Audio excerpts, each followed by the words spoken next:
नमस्कार भक्तों। जैसा कि देव उठनी एकादशी आने वाला है, यह देव उठनी एकादशी कार्तिक मास के शुक्ल पक्ष की एकादशी को मनाई जाती है। इसे हरि प्रबोधनी एकादशी या देव उत्थान एकादशी भी कहते हैं। देव उठनी एकादशी के दिन चतुर्मास का अंत हो जाता है और शुभ काम शुरू हो जाते हैं। हिंदू धर्म में दिवाली के बाद देव उठनी एकादशी का बड़ा महत्व है। देव उठनी एकादशी कार्तिक मास के शुक्ल पक्ष की एकादशी को ही मनाई जाती है, जिसे हम हरि प्रबोधनी एकादशी भी कहते हैं। कार्तिक शुक्ल की एकादशी को ही भगवान विष्णु निद्रा से जागते हैं। भगवान विष्णु आषाढ़ शुक्ल एकादशी को 4 माह के लिए सो जाते हैं और उसके बाद वो एकादशी के दिन ही निद्रा से जागृत होते हैं। देव उठनी एकादशी के दिन चतुर्मास का अंत भी हो जाता है। हमारे जो सारे मांगलिक कार्यक्रम है वो सब शुरू हो जाते हैं, जैसे कि शादी विवाह उत्सव हो। एकादशी के दिन हमें क्या करना चाहिए? देव उठनी एकादशी के दिन भगवान विष्णु को पूरे विधि विधान से पूजा की जाती है। इस दिन गन्ने और सूप का भी खास महत्व होता है। देव उठनी एकादशी के दिन से ही किसान गन्ने की फसल की कटाई शुरू करते हैं। कटाई से पहले गन्ने की विधिवत पूजा की जाती है और इसे विष्णु भगवान को चढ़ाया जाता है। भगवान विष्णु को अर्पित करने के बाद गन्ने को प्रसाद के रूप में बांटा जाता है।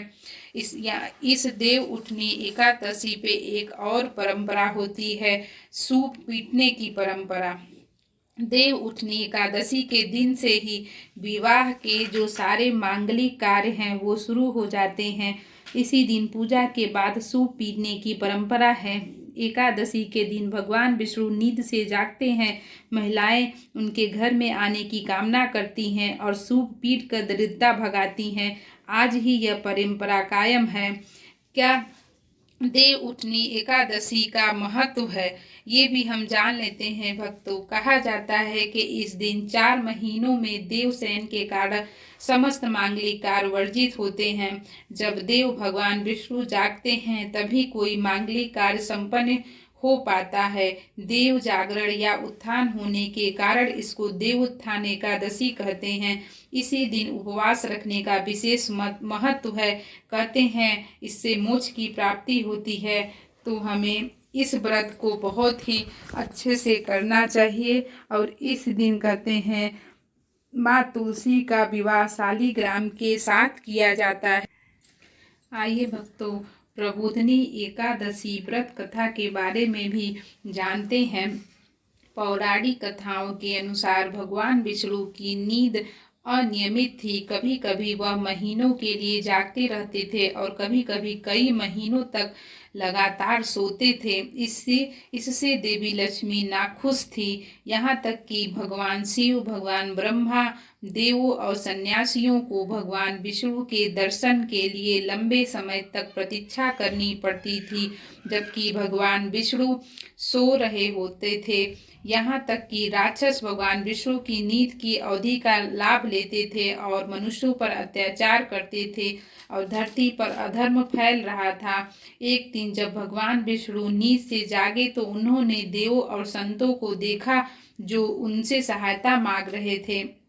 उन्होंने भगवान विष्णु को बताया कि संख्यायण नाम का दानव सभी वेदों को चुरा लिया था, जिससे लोग ज्ञान से वंचित हो गए थे। भगवान विष्णु ने वेदों को वापस लाने का वादा किया। इसके बाद वह दानव संख्यायण के साथ कई दिनों तक लड़े और वेद वापस लेकर आए। भगवान विष्णु इस लड़ाई के बाद जागते रहे और उन्होंने अपनी नींद को 4 महीनों तक रखने का प्रण लिया। प्रबोधनी एकादशी का मंत्र जान लेते हैं भक्तों। हमें ओम नमः भगवते वासुदेवाय मंत्र, विष्णु सहस्त्रनाम श्रोतम या विष्णु अष्टोत्तरम जैसे शुभ विष्णु मंत्र और श्लोकाओं का उच्चारण करना चाहिए। भक्तों, इस दिन जैसा कि एकादशी पे तुलसी और शालिग्राम की शुभ विवाह भी किया जाता है, जो कि सभी महिलाएं करती हैं। उसके पीछे भी एक कहानी है, एक कथा है, वो भी जान लेते हैं। शास्त्रों के अनुसार प्राचीन समय में एक जालंधर नाम का राक्षस था जो बहुत ही अत्याचारी था। इस राक्षस ने चारों तरफ अपने अत्याचारों से उत्पात मचा रखा था। यह राक्षस बहुत ही शक्तिशाली तथा वीर था। कहा जाता है कि जालंधर की वीरता का रहस्य उसकी पत्नी वृंदा का पत्नी धर्म का पालन करना था। वृंदा के द्वारा पत्नी धर्म का पालन करने के कारण ही वह सर्व विजयी बना हुआ था। जालंधर ने सभी देवता बहुत ही परेशान हो गए थे। जालंधर के आतंक से परेशान होकर सभी देवता विष्णु भगवान के पास गए और उन्होंने जालंधर के उत्पात से छुटकारा पाने के लिए उनसे प्रार्थना की। देवताओं की प्रार्थना सुनकर विष्णु भगवान ने जालंधर की पत्नी वृंदा के सतीत्व धर्म को भंग करने का प्रयास किया, जिसके बाद जालंधर की मृत्यु हो गई। पति की मृत्यु से दुखी होकर वृंदा ने विष्णु भगवान को एक श्राप दिया और कहा कि जैसे मैंने पति वियोग सहा है, उसी तरह तुम्हें एक दिन पत्नी वियोग सहना पड़ेगा। यह कहकर वृंदा अपने पति के साथ सती हो गई। कहा जाता है कि जिस स्थान पर वृंदा की मृत्यु हुई थी, वहां पर तुलसी का पौधा उत्पन्न हो गया था। तुलसी विवाह के बारे में एक अन्य कथा प्रचलित है कि वृंदा ने विष्णु भगवान को पत्थर की मूर्ति बनने का श्राप दिया था, जिसके बाद विष्णु जी ने वृंदा को यह वचन दिया था कि तुम दोबारा जन्म लोगी और तुम्हारा विवाह तुलसी के रूप में मेरे साथ होगा। इसलिए विष्णु जी ने शालिग्राम के रूप में जन्म लिया और वृंदा अर्थात तुलसी से विवाह कर लिया। उस दिन के बाद से ही तुलसी विवाह की यह परंपरा चली आ रही है। तुलसी विवाह का बहुत ही महत्व होता है। कार्तिक मास के दिन मनाए जाने वाला तुलसी विवाह का त्योहार बहुत ही शुभ होता है। तुलसी को विष्णु प्रिया के नाम से भी जाना जाता है।